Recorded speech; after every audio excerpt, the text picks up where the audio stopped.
A millionaire sees two twin girls crying on his wife's grave, 15 years after he kicked her out of his life for good. He assumes they're strangers until one of them turns to him and says two simple words that stop his heart cold. What follows is a shocking discovery, because these girls aren't just visitors. They hold the truth about the woman he abandoned, and a connection that could either destroy him or redeem him. Who are they really? And what secret did his wife take to the grave that's about to change everything? Before we get into the story, comment below where in the world you are watching from today. And if you like this story, don't forget to subscribe. Gerald Whitmore opened his eyes to the familiar emptiness of his king-sized bed. Pale autumn light filtered through heavy curtains, casting long shadows across the mahogany floors of his mansion. The silence pressed in around him, as heavy as the gray clouds outside his window. He didn't need to check the calendar. Every cell in his body knew what day it was. 1 year since Evelyn's passing. 1 year since the world lost its most gifted pianist, and he lost any chance of making things right. His morning routine felt mechanical. Shower, dress in a pressed suit, adjust his silver tie with trembling fingers. The face in the mirror looked older than its 65 years, lined with regret more than age. Dark circles shadowed his eyes, evidence of another sleepless night. Gerald's footsteps echoed through the empty hallways as he made his way to his study. The room was his sanctuary, filled with leather-bound books and the lingering scent of aged paper. But today, the familiar comfort felt hollow. His eyes drifted to the bookshelf behind his desk, to the spot where he'd hidden her photo months ago. He couldn't bear to look at it, yet couldn't bring himself to throw it away. With hesitant steps, he approached the shelf and reached behind a row of legal volumes. The silver frame was thick with dust. Gerald pulled out his handkerchief and wiped it clean, revealing Evelyn's face. She was sitting at her piano, head thrown back in laughter, her dark hair cascading over her shoulders. The photo had been taken at their summer house 20 years ago, before everything fell apart. "I'm sorry," he whispered to the empty room. The words felt inadequate, just as they had every day for the past 15 years. His chest tightened as memories flooded back. The private investigator's photos, the evidence that seemed so damning at the time. How quickly he jumped to conclusions, his anger drowning out her tearful denials. Now, years later, he knew the truth, that he'd been manipulated by business rivals who wanted to see him distracted, devastated. By the time he discovered the deception, it was too late. Evelyn was gone. Gerald placed the photo on his desk, unable to hide it away again. The morning light caught the glass, making the image shimmer like a mirage. He couldn't spend another day hiding from his guilt. "I need to see you," he said softly. He hadn't visited her grave since the funeral, hadn't been able to face the finality of that marble headstone. The drive through the city was a blur of autumn colors and gray skies. His hands gripped the steering wheel of his Mercedes too tightly, knuckles white with tension. Every street corner held a memory. The concert hall where she'd performed, the park where they used to walk, the cafe where she'd drink tea and compose for hours. A small florist shop caught his eye, its window display bright with fresh blooms. Gerald pulled over, the car's tires crunching on fallen leaves. The bell above the door chimed as he entered. "Can I help you, sir?"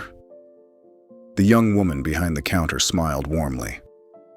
"White lilies," he said, his voice rough. "A dozen, please." Evelyn had loved lilies. Their pure, elegant blooms reminded her of piano keys, she'd always said. He watched as the florist wrapped them in simple white paper, trying to ignore the ache in his chest. The cemetery was on the outskirts of town, set on rolling hills beneath ancient oak trees. Gerald parked near the entrance, the bouquet trembling in his hands. He knew the path to her grave, had memorized it during the funeral, but his feet felt heavy as he walked. The memories came faster now. Her voice, musical even when speaking. The way her fingers danced across piano keys, creating magic from mere wood and wire. Their last fight, her face streaked with tears as she begged him to believe her. The sound of the front door closing behind her for the final time. He rounded a bend in the path and stopped dead in his tracks. There, kneeling beside Evelyn's grave, were two teenage girls. They were mirror images of each other. Same long, dark hair, same graceful posture. One had her head bowed, shoulders shaking with quiet sobs. The other was gently rubbing her sister's back, humming softly. The melody froze Gerald's blood in his veins. It was Evelyn's composition, the lullaby she'd written during their first year of marriage. He'd never heard anyone else play it. Before he could step back, before he could process what he was seeing, one of the girls looked up. Her eyes were red-rimmed but determined, the same shade of brown as Evelyn's. She studied his face for a long moment, recognition and something else, perhaps anger, flickering across her features. "She was our mother," she said simply, her voice carrying clearly across the autumn air. Gerald stood rooted to the spot, his fingers clutching the lilies so tightly the paper crinkled. The world seemed to tilt beneath his feet as he stared at the two girls, mirror images of Evelyn in her youth. They moved with the same fluid grace she had possessed, their movements synchronized as they tended to the grave. The one who had spoken, her voice carried the same quiet strength as her mother's, turned back to her task. From a canvas bag beside her, she pulled out a soft cloth and began wiping down the headstone with gentle, practiced motions. Her sister produced a small brush, carefully sweeping away fallen leaves and debris from the base. They worked in comfortable silence, clearly familiar with this routine. The only sound was the soft humming that had first caught Gerald's attention. Evelyn's lullaby, note perfect in every detail. His throat tightened. He'd thought that melody lost forever, existing only in his memories. The girls had brought their own flowers, purple irises arranged in a simple glass vase. They positioned it carefully on the left side of the headstone, leaving room as if they knew others might bring offerings. The thought made Gerald's chest ache.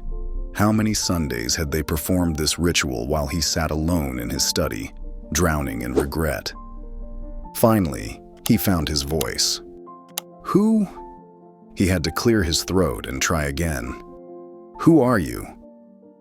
The sisters exchanged a look that seemed to contain an entire conversation. The one who had been humming, wearing a blue sweater that reminded him painfully of Evelyn's favorite color, stood first. "I'm Elise," she said softly. Her smile was gentle, though her eyes held caution. "Mira," said the other, remaining beside the headstone. Her gaze was more direct, almost challenging. She wore a gray cardigan, her posture more reserved than her sister's. "We're twins," Elise added, though that was obvious from their identical features. The same heart-shaped face and delicate bone structure that had first drawn Gerald to Evelyn all those years ago. "Your mother," Gerald's voice faltered. "She raised you alone?" Mira's chin lifted slightly. "She did. She gave piano lessons, taught music theory at the community center, worked hard to give us everything we needed. She never," Gerald swallowed hard, "she never spoke of me?" "Oh, she did," Elise said, her expression softening. "She never said anything bad about you. Just that sometimes people make mistakes, and that forgiveness is a choice we make every day." The words hit Gerald like a physical blow. Even after everything he'd done, Evelyn had chosen grace over bitterness. He didn't deserve such mercy. "That's why we're here every Sunday," Mira continued, her fingers trailing over the engraved letters of her mother's name. "Rain or shine. She taught us that showing up matters more than any words." The humming started again, but this time it was Mira, her eyes closed as the familiar melody filled the space between them. Gerald's hands trembled around the forgotten lilies. That tune. "Mom's lullaby," Elise confirmed. "She used to play it for us every night when we were little. Said she wrote it during her happiest days." How ... Gerald's mouth was dry. How old are you? 15, they answered in unison. The number hit him like a thunderbolt. 15 years since Evelyn had left. 15 years since he'd let his pride and anger drive away the only woman he'd ever loved. The timing. Would you... He struggled to keep his voice steady. Would you join me for tea? There's a cafe nearby. I'd like to... Thank you, Mira cut in politely but firmly. But we have somewhere to be. She gathered their canvas bag, movements precise and controlled. Elise hesitated, glancing between her sister and Gerald. Mom's old piano students are putting on a memorial concert at the community center, she explained. We help teach the younger kids now. Of course, Gerald managed. I understand. The girls moved with synchronized grace as they prepared to leave. Mira touched the headstone one last time, a gesture so like her mother's way of trailing her fingers across piano keys that Gerald's heart clenched. It was nice to meet you, Mr. Whitmore, Elise said softly. Mira remained silent, but nodded once in acknowledgement. Gerald watched them walk away, their dark hair swaying in the autumn breeze. His mind raced, counting backwards. 15 years. Evelyn had left in March. The twins were born in December. The timing lined up perfectly. He sank to his knees beside the grave, the lilies finally slipping from his numb fingers. The realization crashed over him in waves. These weren't just Evelyn's daughters. They were his daughters. The word echoed in his mind as he stared at the headstone, seeing but not really reading the dates etched in stone. All these years, he'd had daughters. Daughters who had inherited their mother's music, her grace, her strength.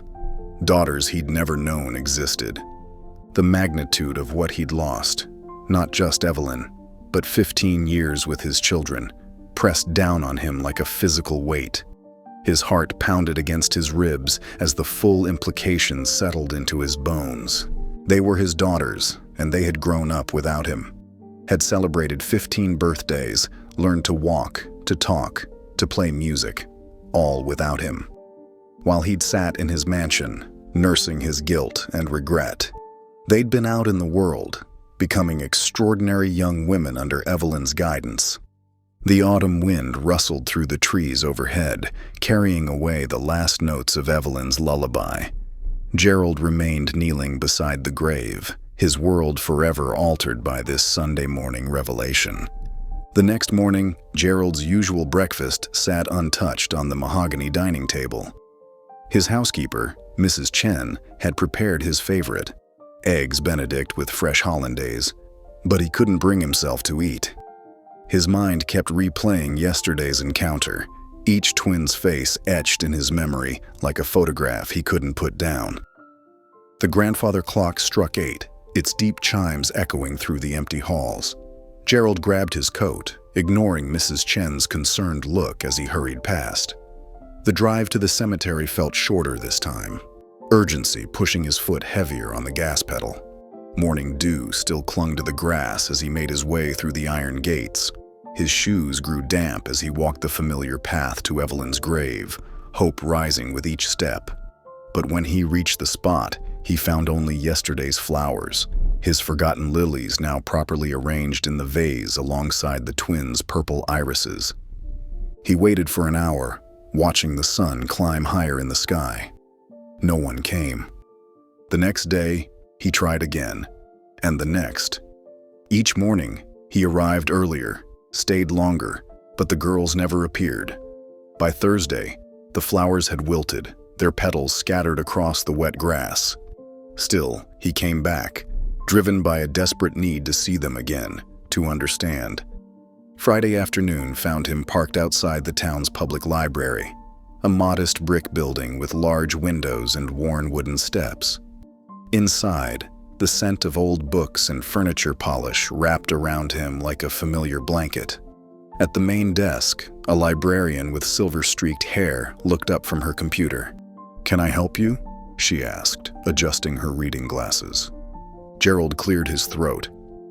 I'm looking for information about someone who might have worked in town years ago. Evelyn. Evelyn Matthews. The surname felt strange on his tongue. Her maiden name, the one she'd returned to after leaving him. The librarian's eyes lit up with recognition. Oh, the piano teacher. Such a lovely woman. She used to give lessons above Althea's music shop on Main Street. She tilted her head, studying Gerald. Are you interested in lessons? Though I suppose you'd want to speak with her daughters now. They've taken over her students. Gerald's heart jumped. Her daughters still teach there? Oh yes, they're wonderful with the children, just like their mother. She smiled warmly. The shop's just 3 blocks down. Can't miss it. Beautiful old building with green awnings. Gerald thanked her and left quickly, his pulse quickening as he drove toward Main Street. The shop appeared exactly as described, a charming 2-story building with forest green awnings and large display windows filled with instruments. A brass bell chimed as he pushed open the door. Inside, the shop was a carefully arranged collection of musical instruments. Guitars lined one wall, their polished wood gleaming in the afternoon light. A row of violins hung like sleeping bats, and in the corner, a baby grand piano commanded attention, its lid propped open in silent invitation. Can I help you find something? A young clerk approached, notepad in hand. Just browsing, Gerald murmured, pretending to examine a display of sheet music. His attention, however, was fixed on the narrow staircase at the back of the shop. A handwritten sign was tacked to the wall. Private residence, Althea's and the girls. And then he heard it, floating down from above, the same melody Mira had hummed at the cemetery. The notes were clearer now, played on what must have been a well-loved piano. Each measure was exactly as he remembered, exactly as Evelyn had written it all those years ago. Gerald's fingers trembled as he reached into his wallet, pulling out an envelope he'd prepared. Inside was a cashier's check for $50,000, a drop in the ocean compared to what he should have provided over the years. But it was a start. He'd written a note on expensive stationery, for the memory of a woman who gave everything. He spotted a wooden donation box near the register, decorated with musical notes and labeled Community Music Program. Quickly, before he could change his mind, he slipped the envelope through the slot. The melody continued upstairs, unaware of the transaction below. Gerald hurried out before anyone could question his presence, the bell's cheerful ring following him onto the sidewalk. That evening, as darkness settled over his estate, Gerald sat in his study nursing a glass of scotch he had no intention of drinking. The grandfather clock struck 9, then 10.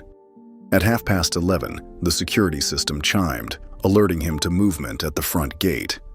He walked to the window just in time to see a figure in a gray cardigan, Mira, slip something into his mailbox. By the time he reached the front door, she was already gone, only the faint scent of autumn leaves marking her presence. In the mailbox, he found his envelope. The check was still inside, but his note had been turned over. On the back, in neat handwriting that reminded him painfully of Evelyn's, were 8 words that cut straight to his heart. We don't want your money. We want to know why she died alone. Gerald stood in the darkness, holding the envelope as if it might crumble in his hands. The night air carried the distant sound of a train whistle, lonely and haunting. Above him, stars dotted the sky like scattered musical notes, bearing silent witness to 15 years of absence that no amount of money could ever erase. The morning after Mira's visit, Gerald stood on his doorstep, the note clutched in his trembling hands. Early snow flurries danced in the air, dusting his shoulders with delicate white crystals. He read the words again, each one cutting deeper than the last. We don't want your money. We want to know why she died alone. The cold air bit at his exposed face, but he barely noticed. His mind wandered to a winter morning 15 years ago, when Evelyn had shocked him by running barefoot into fresh snow. Her laughter had echoed across their front lawn as she left tiny footprints in the powder, her dark hair dotted with snowflakes. "Come on, Gerald," she had called, eyes sparkling with mischief. "Live a little." It was one of the few times he'd truly laughed, a deep, genuine sound that surprised even him. Now, watching similar snowflakes fall, the memory felt like a knife twisting in his chest. 3 days later, Gerald pushed open the door to Althea's music shop, a leather portfolio tucked under his arm.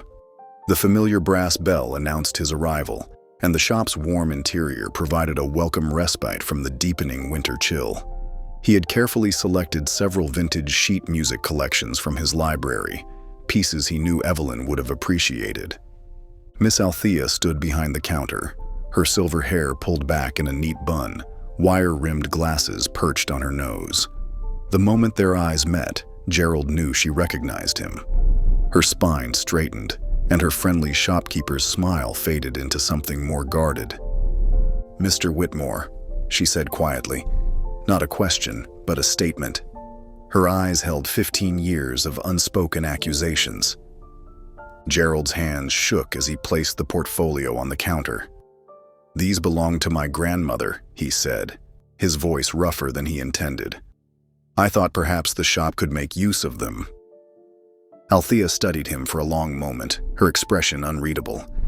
Then her gaze dropped to his trembling hands, and something in her face softened slightly. "You look like you could use a cup of tea," she said finally. "Come upstairs." Before Gerald could respond, the shop door opened, bringing with it a gust of cold air and the twins. They stopped short when they saw him, their matching expressions shifting from surprise to wariness. In the shop's warm lighting, their resemblance to Evelyn was even more striking. "Girls," Althea said gently, "Mr. Whitmore brought some sheet music to donate. I've invited him up for tea." Mira's face hardened, but Elise stepped forward slightly. 10 minutes, she said, her voice firm but not unkind. The stairs creaked as they climbed to the apartment above. The space was modest but warm, with worn wooden floors and walls lined with framed concert programs. A pot of tea already sat on the kitchen table, as if Althea had been expecting company. They settled around the table, the twins sitting close together on one side, Gerald alone on the other. Althea poured tea into mismatched cups before excusing herself to mind the shop. "Tell us about her," Elise said after a moment of tense silence. "Before everything." Gerald wrapped his hands around the warm teacup, gathering his thoughts. "I met her at the conservatory," he began softly. "She was extraordinary, fierce and talented, full of fire when she played. She could silence a room with just a few notes." "She still could," Mira said quietly, her eyes fixed on her tea. Gerald's heart clenched. "She was fearless," he continued, "not just in music, but in everything. She taught me how to really listen, not just to music, but to life itself. His voice caught. "She made me better than I was." "Then why?" Mira's question cut through the air like a blade. "Why didn't you come looking for us? Why weren't you at her funeral?" Gerald's hands tightened around his cup. The full truth sat heavy in his throat, the fabricated evidence, his blind belief in it, the private investigator who had later admitted his mistake. But the words wouldn't come. Not yet. Not all of them. "I made a terrible mistake," he said instead, his voice barely above a whisper. Something tore us apart. I believed things I shouldn't have. By the time I learned the truth," he shook his head, "I was a coward. I told myself it was too late to fix what I'd broken." "She never stopped playing your song," Elise said suddenly. "The one she wrote for your wedding. Even when she was too sick to sit up properly, she'd hum it." The words hit Gerald like physical blows. He pressed his palms flat against the table to steady himself. "She didn't tell us who you were," Mira added, her voice tight with emotion. "But she kept your picture in her music box. We found it after—" She didn't finish the sentence. Before Gerald could respond, a clock somewhere in the apartment chimed softly. 10 minutes had passed. "You should go," Mira said, standing abruptly. As Gerald rose to leave, something in the corner of the room caught his eye. A large shape covered by a faded cloth, its outline unmistakably that of a grand piano. He took a step toward it, drawn by a sudden, powerful recognition. Mira noticed his gaze. "That was hers," she said. She said it was the only gift she ever truly loved. Gerald's feet carried him to the piano of their own accord. With trembling fingers, he lifted a corner of the cloth, revealing familiar black lacquer, now dulled with age. The lid was closed, but he could see the crack running along one side, a battle scar from years of moves and hardship he should have prevented. "I gave her this," he whispered, his fingers brushing the cracked keys. The Steinway had been a wedding gift, selected after months of searching for the perfect instrument. He remembered how her eyes had lit up when she'd first seen it, how she'd played until sunrise that first night. The memory of her joy made the piano's current state even more unbearable. Like their marriage, like his promises, like everything he'd touched. Broken, damaged, but somehow still holding on to echoes of what once was. The next morning dawned crisp and clear, sunlight glinting off fresh snow. Gerald sat in his study, phone in hand, staring at a number he hadn't dialed in years. After a deep breath, he pressed call. "Holloway Antique Restorations," a familiar voice answered. "James?" "It's Gerald Whitmore." There was a pause on the other end. "Gerald? It's been, 15 years?"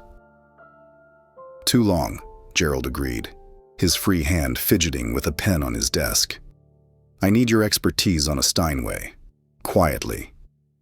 "Quietly?" James Holloway's voice held a note of curiosity. "That's not like you, Gerald.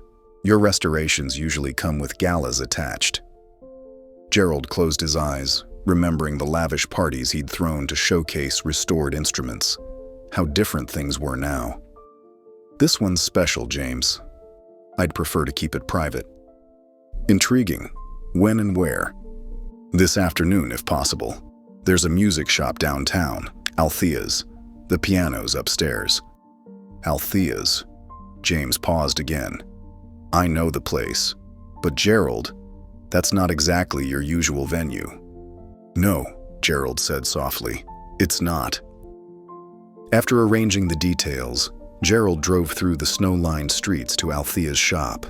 The morning light cast long shadows through the storefront windows, where various instruments gleamed behind the glass. The brass bell chimed as he entered. Althea looked up from her ledger, her expression cautious but not unwelcoming. "Back so soon, Mr. Whitmore?"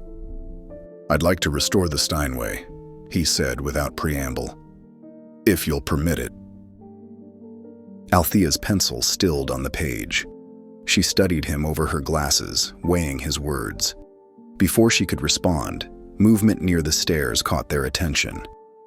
"If you're going to do something," Mira's voice came clear and sharp from the doorway, "don't do it for her image. Do it because it still plays her." Gerald turned to face his daughter. The words still felt strange, even in his thoughts. She stood with her arms crossed, chin lifted in a way that was so reminiscent of Evelyn it made his chest ache. "I hear her every time I look at it," he admitted quietly. "Even broken, it's still her piano." Althea set down her pencil with deliberate care. "The girls practice on the upright in the corner. That Steinway hasn't been played in months. Not since..." She trailed off, the unspoken words hanging heavy in the air. "I know someone who can help," Gerald said. "He's the best restorer on the East Coast. He's coming this afternoon just to look. No obligations." Mira's posture softened slightly. She glanced at Althea, then back at Gerald. "We'll need to ask Elise." As if summoned by her name, Elise appeared at the top of the stairs. She'd clearly been listening. "Mom would want it to sing again," she said simply. The afternoon light had begun to fade when James Holloway arrived, carrying a worn leather case of tools. His weathered face creased in recognition when he saw Gerald, but he maintained professional composure as they climbed the stairs to the apartment. The piano stood in its corner, still draped in its faded cloth. With careful reverence, they uncovered it together. James circled the instrument slowly, his experienced eyes taking in every detail. He opened the lid gently, examined the strings, tested keys with feather-light touches. "The crack in the soundboard is significant," he said finally. "There's water damage to some of the internal mechanisms. The action needs complete rebuilding." He straightened up, adjusting his glasses. "But the bones are good. Very good. This was a magnificent instrument once." "And now?" Gerald asked, aware of the twins watching intently from across the room. James ran a hand along the piano's scratched surface. "With care and time, it can be again. It won't be quick work, 3 months at minimum, but everything here can be restored." "Do it," Gerald said immediately, "whatever it costs." "Mr. Whitmore," Althea began, but Gerald held up a hand. "Please," he said, "let me do this one thing right." The negotiations were brief. James would begin work the following week, doing as much as possible on site to avoid moving the fragile instrument. Gerald wrote a check that made Althea's eyebrows rise, but she didn't protest further. As the winter evenings settled in, casting long shadows through the apartment windows, Mira and Elise walked Gerald to his car.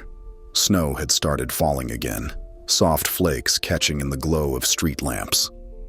"She used to say you could make music out of anything," Elise said suddenly, her voice careful in the quiet air. "Anger, sorrow, joy. We never knew what you did with your silence." Gerald's hand froze on the car door handle. The weight of those words, of all the music he'd missed, all the silence he'd chosen, pressed down on him like the gathering snow. The drive home felt longer than usual, his thoughts as swirling as the snowflakes in his headlights. Inside his empty mansion, Gerald went straight to his study. In the corner stood an old steamer trunk, its brass fittings dull with age. His hands shook slightly as he turned the key in the lock. The trunk's hinges creaked as he lifted the lid. Inside, carefully preserved in leather folders, lay sheet music he hadn't looked at in 15 years. Some were compositions they'd played together, others were pieces she'd written during their marriage. His fingers trembled as he lifted out folder after folder until he found one that made his heart stop. The manuscript was unfinished, the staff lines trailing off mid-page. At the top, in Evelyn's elegant handwriting, was a simple title, "For Them." He stared at the incomplete melody, imagining how it might have ended, hearing in his mind the music that would never be played. The snow continued to fall outside his window, each flake a note in a symphony of what could have been. A week passed, like snowflakes melting into memory. The restoration of Evelyn's Steinway had begun, transforming Althea's upstairs apartment into a workshop of organized chaos. James Holloway worked with methodical precision, his tools spread across a canvas drop cloth, the piano's inner workings exposed like a patient in surgery. Gerald found himself drawn to the shop more frequently than he'd planned. Every few days, he'd arrive with a leather folder tucked under his arm, each containing carefully preserved sheet music from his trunk. The first time he brought one, he stood awkwardly in the doorway of the practice room where Mira sat at the upright piano. "These were hers," he said, holding out a folder that contained a waltz Evelyn had composed during their first year of marriage. "I thought, maybe you'd like to see them." Mira's fingers hovered over the keys, her posture stiffening slightly. But Elise, who had been arranging music stands nearby, stepped forward with cautious curiosity. "May I?" she asked, reaching for the folder. The pages were slightly yellowed at the edges, but Evelyn's precise musical notation remained clear and elegant. Elise's eyes widened as she scanned the composition. "This is beautiful," she whispered. Mira rose from the piano bench and joined her sister, their heads bent together over the manuscript. She wrote it after we visited Vienna, Gerald explained softly. Said the city itself seemed to dance. Each visit after that, he brought more music. Sometimes the girls would immediately sit down to play through a piece, their fingers bringing Evelyn's notes back to life. Other times they would carefully store the music away, not yet ready to hear those particular melodies. On a quiet Tuesday afternoon, while James worked on rebuilding the Steinways' action, Gerald gathered his courage and approached Althea at her desk. "I have an idea," he began, "about honoring Evelyn's memory." Althea set down her reading glasses. "Go on." "A charity concert," he said, "in her name. We could use it to fund scholarships for young musicians who can't afford lessons or instruments." "A concert?" Mira's voice came from the stairway. She and Elise had been helping James, their hands dusty from cleaning piano parts. "Yes," Gerald continued, turning to face them. "Your mother's music deserves to be heard, and she always wanted to help other musicians find their voice." Elise's eyes lit up with interest, but Mira crossed her arms. "You want to use Mom's name? Publicly?" "It would be a tribute," Gerald explained. "A way to share her gift with others who need help, just like she did when she taught students here." "She did more than teach," Althea interjected. "She gave lessons for free to children who couldn't pay. Sometimes she'd work extra hours just to buy sheet music for them." A thoughtful silence fell over the room. Elise moved closer to her sister, their shoulders touching in that unconscious way they had of supporting each other. "We could do it," Elise said softly. "But there's something that needs to be included." Mira nodded, understanding immediately. "Her night song." "Night song?" Gerald asked. "The composition she never wrote down," Mira explained. "She only played it when she thought we were asleep. We'd hear it through the walls late at night when she couldn't sleep." "I don't know that one," Gerald admitted, a fresh wave of loss washing over him. "No one does, except us," Elise said. "We've never played it for anyone else. But if we're going to share Mom's music, that piece needs to be part of it." "Could you write it down?" Gerald asked. "I could help arrange it."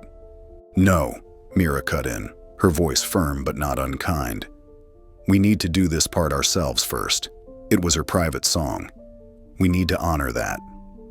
Gerald nodded, understanding the boundary they were drawing. "Of course." Over the next hour, they discussed the logistics of the concert. Althea provided practical suggestions about timing and local advertising. Elise's enthusiasm grew as they talked about including some of Evelyn's students, past and present.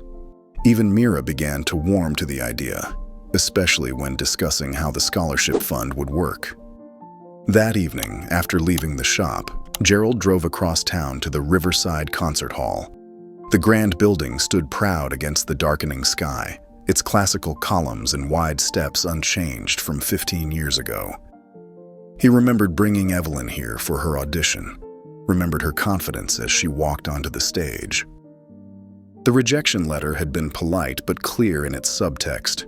Her style was too unconventional, too emotional, too modern for their traditional program. She had smiled when she read it, but Gerald had seen the hurt in her eyes. Inside, the lobby was empty except for a young woman at the administration desk. She looked up as Gerald approached. "Good evening," he said. "I'd like to book the hall for a charity concert." "Of course, sir. Under what name should I put the reservation?" Gerald straightened his shoulders. "Evelyn Whitmore." The woman began typing, then paused. "The composer. You know her work. One of my professors studied with her before." She trailed off, looking embarrassed. "Before she left," Gerald finished quietly. "She was brilliant," the young woman said. "My professor still uses her techniques for teaching emotional interpretation." Gerald felt something shift in his chest, a mix of pride and regret. "Yes, she was brilliant. And this time," he said, his voice growing stronger, "she'll play center stage." The young woman smiled and began filling out the booking form. Gerald watched as she wrote Evelyn's name in the performance slot, right where it should have been all those years ago. Through the lobby windows, he could see the last rays of sunset painting the sky in shades of gold and purple, the same colors Evelyn once said reminded her of a symphony's final movement. The next 10 days transformed Althea's shop into a sanctuary of constant music. From dawn until well past dusk, melodies floated down the stairwell, drifting through the displays of violins and sheet music below. Mira and Elise took turns at the upright piano while they waited for their mother's restored Steinway to return, their fingers dancing across the keys as they pieced together her nighttime composition from memory. Gerald found himself drawn to the shop each day, settling into a worn armchair tucked in the corner of the practice room. He kept his distance, watching the twins work with an intensity that reminded him so much of their mother. They had inherited her focus, the way she would lose herself in the music until the outside world seemed to fade away. That phrase, he'd occasionally murmur, mostly to himself. She used to play that when she was thinking. The girls would exchange glances but continue playing, neither encouraging nor dismissing his quiet observations. Their acceptance of his presence was tentative, like a wild animal gradually growing accustomed to a careful observer. On the morning the restored Steinway arrived, James Holloway supervised as two movers carefully navigated the stairs. The piano gleamed in the winter sunlight streaming through the windows, its rich mahogany finish restored to its original luster. The brass pedals shone like new, and the ivory keys had been carefully cleaned and balanced. Mira approached it first, running her fingers along the curved edge of the lid. "It looks just like it did in the old photographs," she whispered. Elise joined her sister, and together they opened the lid, revealing the perfectly tensioned strings within. The twins sat side by side on the bench, and Mira played a single note, a middle C that rang pure and true through the room. Gerald stood by the door, his heart tight in his chest as he watched them explore the instrument. It was Mira who began playing first, her fingers finding the opening notes of their mother's night song. The sound was different on the Steinway, richer, more nuanced, filled with colors that the upright piano couldn't capture. As the melody unfolded, Gerald's breath caught.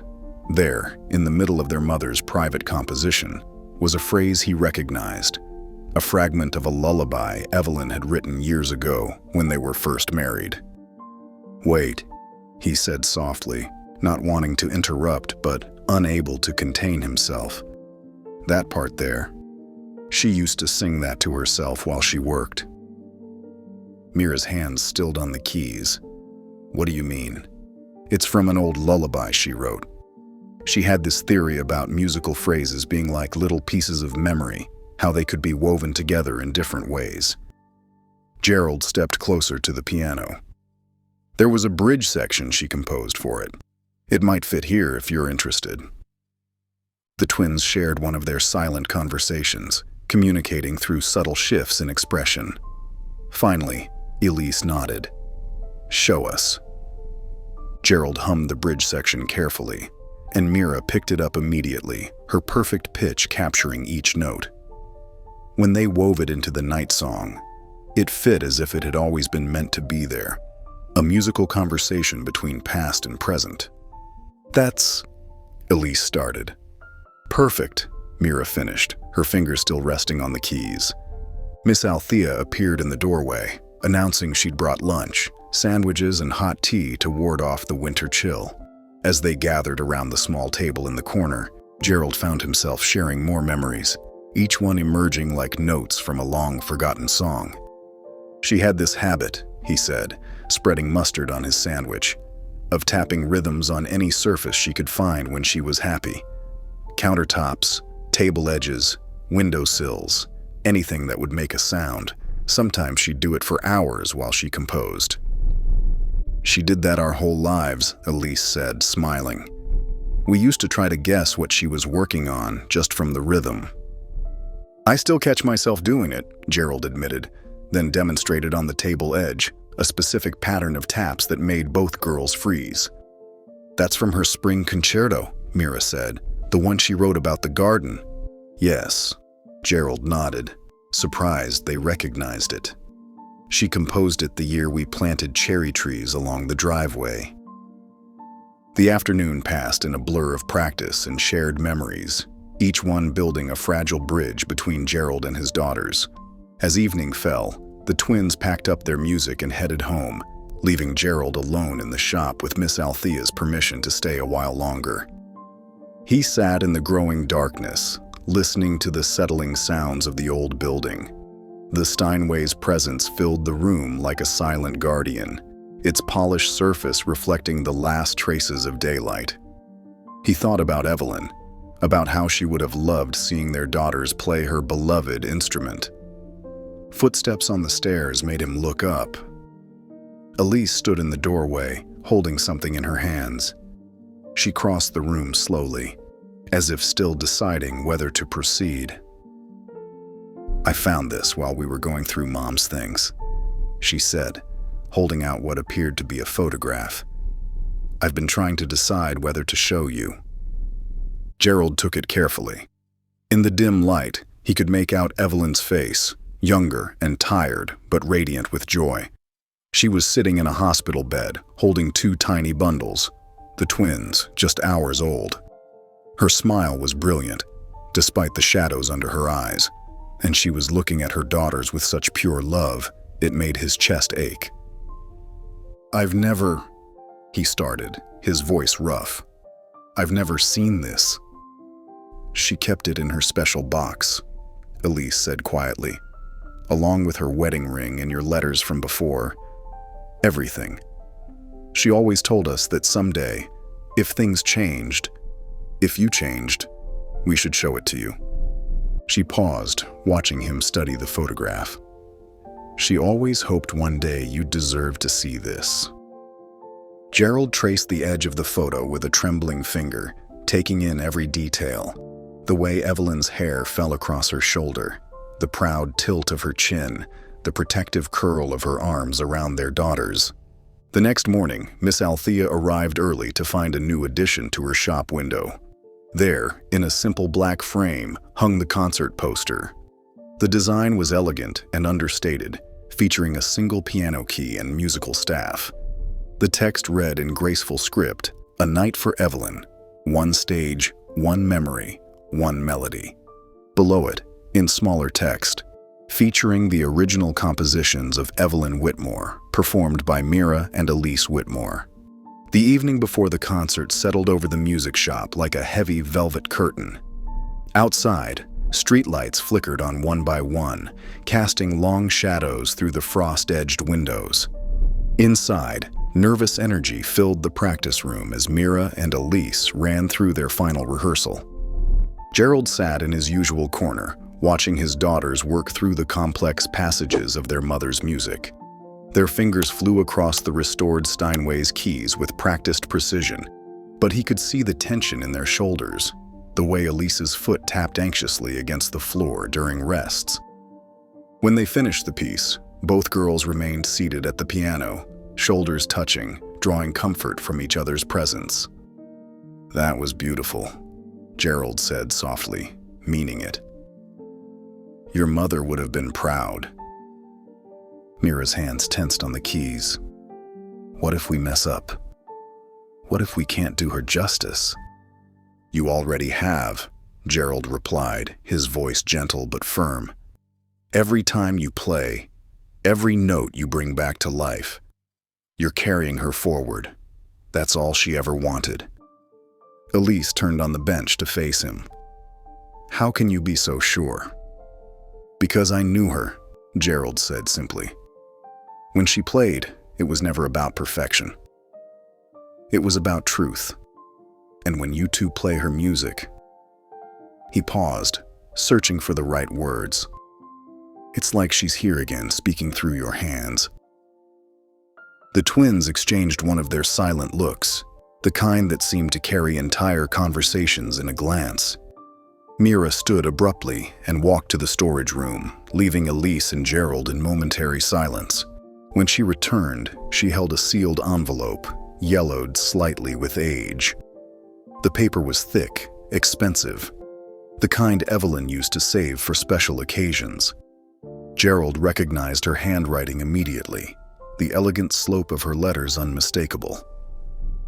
"Mom gave this to us a week before she died," Mira said, her voice steady despite the slight tremor in her hands. "She made us promise not to open it unless we decided you deserved to know the truth," Elise finished. "Unless we felt we could trust you again." Gerald stared at the envelope, his heart pounding. "And now?" "Now we think it's time," Mira said, holding it out to him. "But you need to read it alone." That's what she specified. Gerald took the envelope carefully, as if it might crumble at his touch. The girls gathered their things, preparing to leave for the night. At the door, Elise turned back. "Whatever's in there," she said quietly. "Remember, we're playing tomorrow. For her." After they left, Gerald remained in the practice room, the envelope heavy in his hands. The Steinway loomed before him, its polished surface reflecting the dim light. He could almost see Evelyn there, bent over the keys, lost in her music. With trembling fingers, he broke the seal and unfolded the letter. "My dearest Gerald," it began in Evelyn's flowing script. "If you're reading this, it means our daughters have found it in their hearts to give you another chance. It means you've chosen the harder path, facing the truth instead of hiding behind comfortable lies. I need you to know that I discovered everything years ago. About Elaine, about the manipulation, about how desperately she wanted to keep her place in your life. The forged letters, the staged photographs, the careful web of lies she wove to separate us. I learned it all. You might wonder why I didn't fight back, why I didn't expose the truth. The answer is simple. Because love built on trials isn't love at all. Trust, once broken, needs to heal on its own terms. I chose to step away, to raise our girls in a world where beauty outweighed bitterness. I taught them your goodness along with your faults. I showed them how to find melody in sadness, harmony in pain. When they asked about you, I told them about the man who once danced with me in empty concert halls, who could name every star in the winter sky, who believed in the power of music to heal broken things. If you found this letter, Gerald, it means you've chosen redemption over comfort. I want you to know that I forgave you long ago, not for leaving, but for letting fear cloud your judgment, for choosing the easier path when love demanded courage. But if you want their forgiveness, truly want it, you must uncover your own truth. Face what happened. Face her. With eternal love, Evelyn. Behind the letter, carefully taped, was a receipt. The letterhead belonged to Marshall & Sons, private investigators. The itemized list was brief but damning. Surveillance photos, forged correspondence, manufactured evidence. At the bottom, a signature he recognized instantly. Elaine's elegant scrawl, authorizing payment for services rendered. Gerald sat in the darkness for a long time, letter in hand, memories washing over him like waves. He remembered Elaine's careful suggestions, her concerned looks, the way she'd slowly poisoned his trust with whispered doubts and fabricated evidence. He'd believed her because it was easier than questioning, easier than facing his own insecurities about Evelyn's rising talent. The next morning found him standing outside Elaine's estate as the sun crested the horizon. The concert program felt stiff in his hand, Evelyn's letter a weight in his coat pocket. The grand house loomed before him, all perfectly manicured hedges and gleaming windows, a monument to appearances. Gerald watched the golden light creep across the manicured lawn, thinking of another morning 15 years ago when he'd chosen to believe lies over love. Now, standing in the growing dawn, he felt the weight of that choice and the necessity of what came next. "Time for the reckoning," he murmured, and reached for the doorbell. The morning frost glittered like scattered diamonds across Elaine's perfectly manicured lawn as Gerald stood at her front door. His breath formed small clouds in the crisp air while he waited, Evelyn's letter secure in his coat pocket. The concert program crinkled softly in his other hand, its fresh ink stark against the white paper. When the door finally opened, Elaine's surprise quickly morphed into her trademark self-assured smile. She wore an elegant silk robe, her silver-streaked hair perfectly styled despite the early hour. Her eyes, sharp and calculating, took in Gerald's stern expression. "Well, this is unexpected," she said, maintaining her composure. "To what do I owe the pleasure of such an early visit?" "We need to talk," Gerald replied simply, his voice steady and controlled. Something in his tone made Elaine's smile falter slightly, but she recovered quickly, stepping aside to let him in. "Of course, dear brother. Come into the sitting room. I'll have Margaret bring us some tea." "No need," Gerald said, following her through the marble-floored foyer. The house was exactly as he remembered it, oppressively perfect, every surface gleaming, every object precisely placed. It was a museum of appearances, just like its owner. In the sitting room, morning light streamed through tall windows, casting long shadows across the antique Persian rug. Elaine settled gracefully into her favorite armchair, gesturing for Gerald to take a seat. Instead, he remained standing and began removing items from his coat. First, he placed Evelyn's letter on the coffee table between them. Then, the investigator's receipt. Finally, the concert program, its title clear and bold. A Night for Evelyn, one stage, one memory, one melody. Elaine's face remained carefully neutral as she glanced at the items, but her hands betrayed her, clutching the arms of her chair slightly tighter. "What's all this about?" "You know exactly what this is about," Gerald said quietly. He picked up the receipt and held it where she could clearly see her own signature at the bottom. Marshall and Sons Private Investigators. Surveillance photos. Forged letters. All paid for by you, Elaine. She waved a dismissive hand, but her voice had lost some of its usual authority. "That was years ago, Gerald. Emotions were running high. Everyone was making rash decisions." "No," Gerald cut her off, his calm tone carrying more weight than anger ever could. "This wasn't rash. This was calculated. Deliberate. You orchestrated everything. The photos, the letters, all of it. You manipulated me into believing Evelyn was unfaithful, that she was using me for my money and connections." "I was protecting you," Elaine insisted, a hint of desperation creeping into her voice. "She was going to take everything, your reputation, your position in society. She was beneath us, Gerald. You know that." "Beneath us?" Gerald's laugh held no humor. "She was brilliant, Elaine, talented beyond measure, and you couldn't stand it, could you? You couldn't bear the thought of someone else having influence over me." "You don't understand," Elaine said, her carefully constructed facade beginning to crack. She stood abruptly, pacing the room. "I gave up everything for this family, Gerald. Everything. When our parents died, who kept this family's reputation intact? Who managed the social connections? Who made sure you had every opportunity?" Her voice rose with each question. "I knew once Evelyn had you, I'd be nothing. Just the spinster sister, pushed aside and forgotten." Gerald watched her, seeing for the first time the deep well of insecurity behind her perfect mask. "You were never nothing, Elaine," he said softly, "until you did this." She stopped pacing, turning to face him. "What are you saying?" "I'm saying it's over." Gerald gathered the papers from the coffee table, tucking them back into his coat. "I'm cutting ties, not out of anger or revenge, but because it's time for clarity. There won't be any public exposure, no drama, just the end."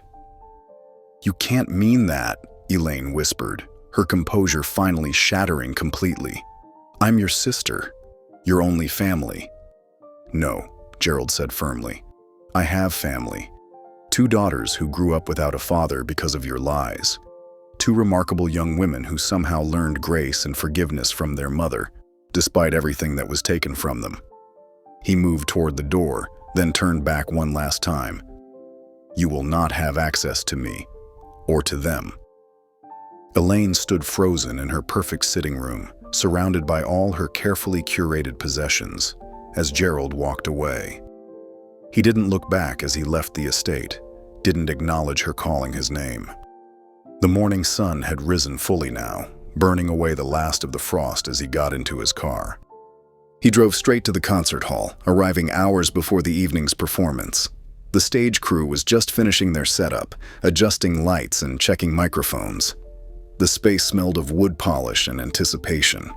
Gerald made his way down the center aisle, his footsteps echoing in the empty auditorium. He chose a seat in the front row, the same spot where, years ago, he had first watched Evelyn audition. Back then, the judges had dismissed her innovative style, her raw emotional power. Tonight, her music would fill every corner of this space, performed by the daughters she had raised with love instead of bitterness. Settling into the red velvet seat, Gerald took a long, deep breath. The morning's confrontation felt distant now, like the last echo of an old, discordant note finally fading away. In its place, he felt something new, a sense of rightness, of pieces finally falling into their proper places. "We're ready, Evelyn," he whispered to the quiet hall. The concert hall glowed like a jewel in the autumn evening, its grand entrance illuminated by warm lights that seemed to welcome each arriving guest with open arms. Inside, the space hummed with anticipation as people filled the seats, their excited whispers creating a gentle symphony of their own. The red velvet seats, usually so formal, now felt intimate and welcoming, as if they too understood the significance of this night. Among the crowd were faces that carried memories of Evelyn, former students now grown, local musicians who had shared stages with her, and countless others whose lives she had touched through her music. An elderly woman clutched a worn sheet music book, its pages yellow with age but clearly treasured. A young violinist kept glancing at the stage, her fingers unconsciously moving as if practicing one of Evelyn's compositions. Gerald sat in the front row, his hands clasped tightly in his lap to hide their trembling. He watched as more people filed in, amazed at how many had come to honor Evelyn's memory. Some nodded respectfully as they recognized him, but most were focused on the stage where a gleaming black Steinway waited, its restored surface catching the soft stage lights. As the house lights dimmed, a hush fell over the audience. The stage door opened, and Mira and Elise emerged together, their matching black dresses adorned with simple lavender sashes that caught the light as they moved. The color choice wasn't lost on Gerald. Lavender had been Evelyn's signature, the scent that always lingered in her wake, the shade she wore when she felt most herself. They approached the piano with quiet grace, Mira taking her place at the bench while Elise stood nearby with her violin. The sisters exchanged a look that seemed to hold an entire conversation, then began to play. The opening notes of Bach's Air on the G string filled the hall, the first piece Evelyn had taught them, transformed now through their mature understanding of its emotional depths. Their performance was flawless, but it was more than mere technical precision. Each note carried the weight of memory, of long afternoons spent practicing while their mother guided their hands, of her voice gently correcting and encouraging. The audience sat spellbound as the familiar classical piece gave way to Evelyn's original compositions. The transitions between pieces flowed naturally, like chapters in a story. Gerald recognized each one, remembering when Evelyn had first played them for him. There was the playful sonata she'd composed after their first date, the contemplative nocturne from their early married years, and the fierce, passionate piece she'd written during her pregnancy, though he hadn't known then what had inspired such intensity. Then came a moment of silence, heavy with anticipation. Mira's fingers hovered over the keys, and Elise adjusted her violin position slightly. Gerald leaned forward, recognizing the pause for what it was, the introduction to Evelyn's final, unfinished piece. The first notes rang out clear and pure, like drops of rain on still water. The melody began simply, almost hesitantly, before building into something more complex. Gerald felt his hands begin to shake as he recognized the emotional journey embedded in the music, the profound grief that somehow transformed into warmth, the pain that slowly gave way to hope. Midway through, Elise's violin joined in, adding a new voice to the conversation. The addition would have delighted Evelyn, who had always believed in music's ability to evolve and grow.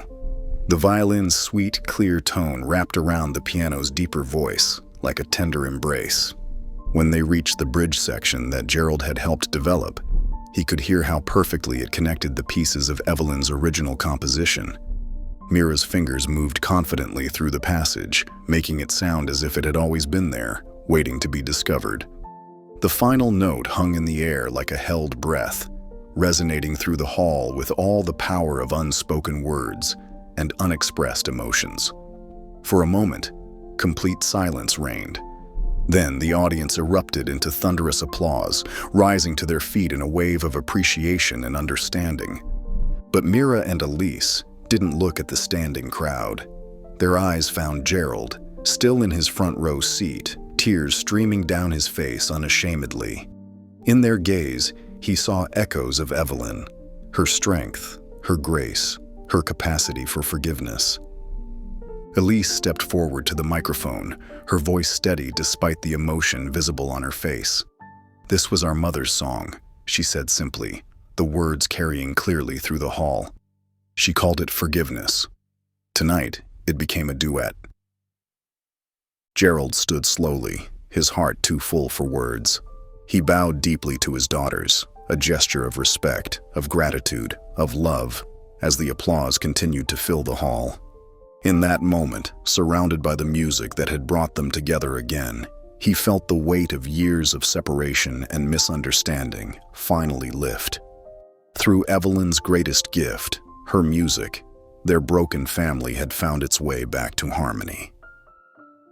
The autumn sun streamed through the tall windows of the newly renovated building, casting warm patterns across the polished wooden floors. The brass plaque beside the entrance gleamed. The Evelyn Whitmore Conservatory, a home for new voices.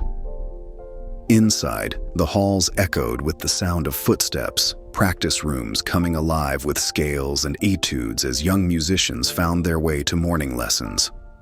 The restored Steinway piano commanded attention in the sunlit atrium, its black surface reflecting dancing light. A young girl, no more than 12, sat tentatively at the keys, her fingers hovering uncertainly before beginning a simple melody. Other students gathered around, some clutching instrument cases, others holding sheet music, all drawn to the music that filled the space. Gerald watched from the second-floor landing, his hands resting on the wooden railing. The building had transformed from a dusty old dance studio into something vibrant and alive. The worn floors now creaked pleasantly under foot traffic, each sound a reminder that music had found a home here. Practice rooms lined the corridors, their doors painted in soft colors, each named after a different composer. The Evelyn Whitmore room was at the end of the hall, reserved for special performances and master classes.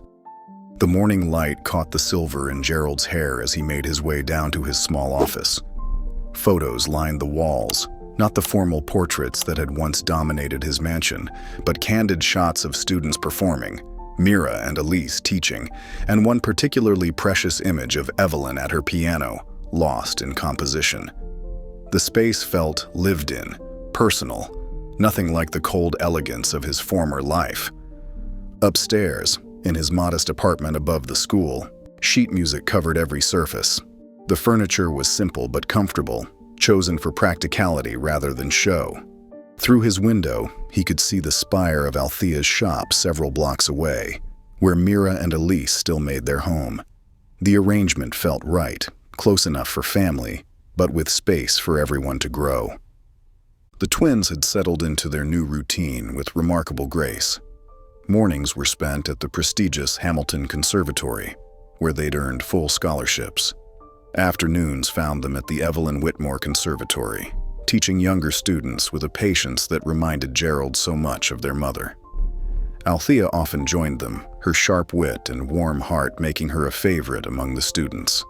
Legal guardianship had come naturally, with Althea's blessing and continued involvement in the girls' lives. She remained their rock, their connection to the years Gerald had missed, and he was grateful for her presence. She kept him honest, challenged him when needed, and helped bridge the gaps that still sometimes appeared between him and his daughters. One particularly bright afternoon, Mira was organizing sheet music in the library when she found it. A folder tucked between two books, containing unfinished composition pages in Evelyn's distinctive handwriting. The title at the top read simply, "For Them."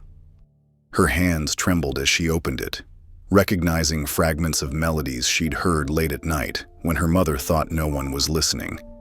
"Elise!" she called, her voice carrying through the quiet library. Her sister appeared moments later, violin case in hand.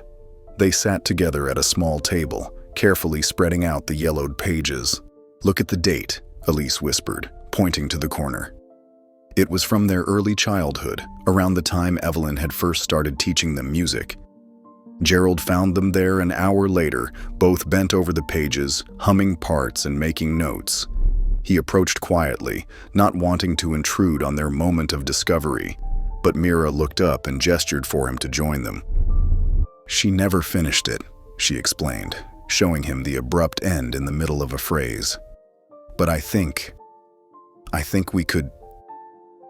Over the next few weeks, they worked on it together in the evenings. Gerald offered insights into Evelyn's compositional style, remembering how she would build themes and variations. Mira added bridges that echoed her mother's voice while incorporating her own. Elise wrote violin parts that seemed to dance around the piano lines, creating conversations between instruments that felt both old and new. When Evelyn's birthday arrived, the conservatory hosted a small recital. Students filled the main performance hall, joined by parents and local musicians who'd come to know the school as a second home. Althea sat beside Gerald in the front row, her presence both grounding and supportive.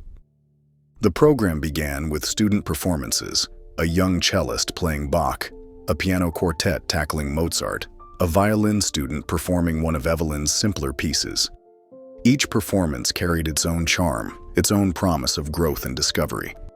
As the evening drew to a close, Mira and Elise took the stage. The room fell silent as Mira settled at the piano, Elise raising her violin to her shoulder.